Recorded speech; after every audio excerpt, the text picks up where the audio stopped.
For years, they helped students who got kicked out of school or dropped out get back on track, but they're facing mounting money problems. And now Dustin Grove reports 2 alternative schools in South Bend are preparing to close.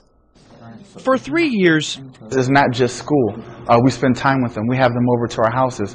We make dinner for them. The crossing has helped more than 200 students in South Bend cross over from tough times I was getting into a lot of trouble, skipping school a lot, wrapped up in a lot of the wrong things, to a path in the right direction. They're some of the most caring people I've ever met. With 8 locations across northern Indiana, the alternative school New South Bend would be among its most important. We moved into South Bend recognizing that there were so many dropouts and so much crime and violence on the street that we felt like at the very beginning when we started the crossing, that was the first place we wanted to appear because we knew there was a tragic situation going on, including kids dying. So they showed up and raised hundreds of thousands of dollars in support.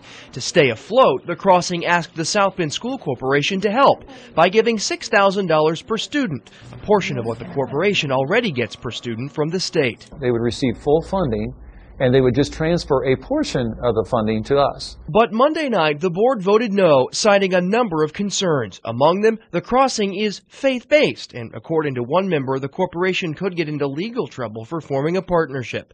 Another member said she couldn't support it because the superintendent hadn't given a recommendation either way.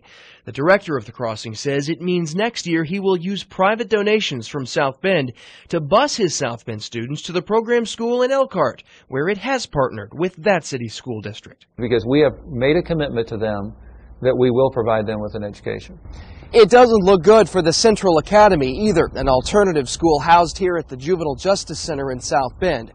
Without funding from the school corporation, it too would have to close its doors. We had hoped to get on the agenda over the last 2 months and have not been able to get on the agenda for a vote. Director Vicki McIntyre says her school's request was much like the crossings. If you are not educating them, share the money with us and let us educate them. Now, with no vote from the board, McIntyre says it is likely too late to keep her doors open next year. We believe that we should have been funded, and we still hope somehow some miracle would happen, but maybe too late for us. Dustin Grove, WSBT News.